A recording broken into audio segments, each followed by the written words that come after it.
Cette chronique vous est présentée par Toyo Tires, en collaboration avec Desharnais, le connaisseur, membre du réseau .S. Chez Desharnais, la mécanique, les pneus, on connaît ça. Nous sommes présentement chez Desharnais Pneus et Mécanique. Je suis en compagnie de Jean-Guy Roy. Salut Jean-Guy. Salut Daniel. Alors Jean-Guy, avant de faire le tour de nos pneus d'hiver, faut parler cette année de la loi parce que les gens souvent, on étire ça puis on veut installer nos pneus des fois un petit peu trop tard. Il y en a beaucoup qui se font prendre à la dernière minute.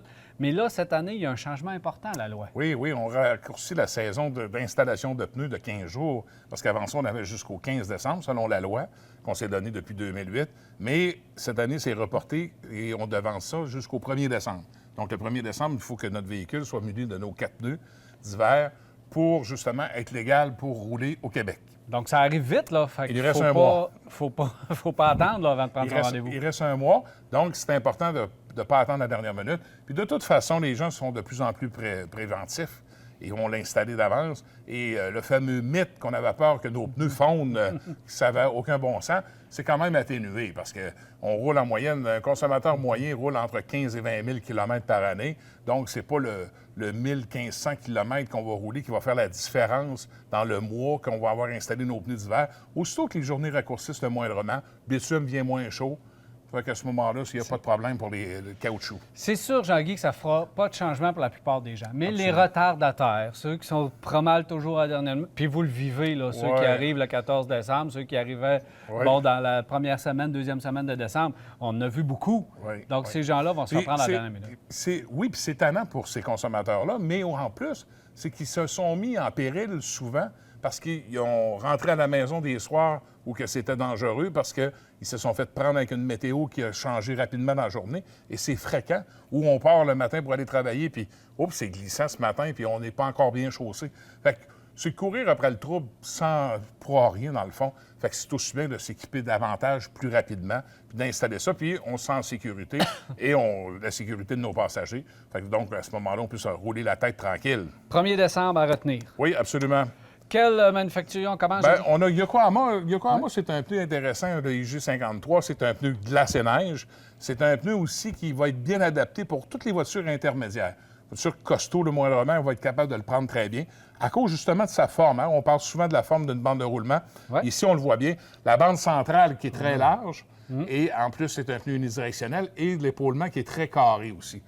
Fait qu'on voit que c'est un pneu qui est très laminisé aussi. Fait que donc, c'est les fameux pneus avec à senteur d'orange, ça, là. OK. Senteur d'orange? Senteur d'orange. Ben oui. Ben oui, ça sent. Mais c'est un pneu quand même qui est intéressant. Douceur de roulement, adhérence au freinage, très, très bien. Et surtout, comme on le mentionne, c'est sur des véhicules qui sont le moindrement costauds, on va être capable de le prendre très bien. Chez Michelin BF Goodrich, chez BF Goodrich, on a un pneu qui est vraiment intéressant puis qui a fait quand même le cas ici de BF. C'est un pneu qui roule quand même très, très bien. Rapport qualité-prix, c'est une carcasse de qualité et qui nous tient bien dans le chemin. Puis ça s'adapte sur le parc automobile, dans l'ensemble du parc automobile, fait un bon travail. On a une belle bande de roulement très bien définie au centre. C'est un pneu qui roule bien et qui se vide bien, évacue bien aussi. Fait que donc, c'est fun à rouler. Le Michelin, le X16-3, c'est un radial à glace. C'est de glace et neige. Et aussi, chez Hankook, le pneu dans le camionnette, le RW11. Fait que si on regarde ces produits-là, ça, pour quelqu'un qui va avoir un pneu à glace, qu'un véhicule qui est soit un SUV ou un véhicule qui est costaud, c'est un excellent produit à mettre. Douceur de roulement, stabilité et surtout une adhérence au freinage. Ça se déploie beaucoup. Toutes les lamelles ici de Daniel, regarde comment ça s'ouvre facilement. Fait que ça va tout s'ouvrir au freinage et ça va nous donner aussi une stabilité. Fait qu'on a un freinage d'urgence à faire. Le Michelin va nous rendre ça facile à cause du dessin de semelle. Le RW11 sur la camionnette de Hankook, pour moi, c'est le pneu pour les véhicules costauds. Tu sais, on parle de camionnettes, de véhicules qui sont chaussés en 16, 17, 18 pouces, costauds, pleine grandeur, camionnette pleine grandeur. C'est un pneu qui va très bien travailler. Il se fait dans le LT également. C'est un pneu qui est cramponnable aussi. Donc, on peut mettre des crampons, même des crampons écologiques dessus. Et c'est un pneu aussi qui va nous donner beaucoup de stabilité. Je l'ai roulé personnellement, ce produit-là, et c'est un pneu qui est quand même très doux à rouler Et également aussi la stabilité avec ce pneu-là, là, c'est quelque chose d'incroyable. Donc, c'est des produits qui sont intéressants, sont bien sélectionnés et que je peux recommander sans aucune hésitation. Voilà ce qui conclut nos chroniques de pneus. Jean-Guy, l'important, les derniers conseils d'usage concernant l'installation de nos pneus. Faut le faire le plus vite possible et il faut bien évaluer ses besoins. Exact. Bien évaluer ses besoins, s'assurer qu'on a un pneu qui est adapté à notre conduite, à l'utilisation qu'on fait de notre véhicule, les pressions d'air. N'oubliez pas vos pressions d'air, c'est important. L'azote, on en a parlé. L'azote, c'est important de garder ça va nous garder un pneu qui va être en forme, la forme idéale pour l'hiver, pour justement faire face aux tractions, aux conditions routières. S'assurer que notre alignement est bien fait. S'assurer aussi qu'on a de la bonne dimension de pneus.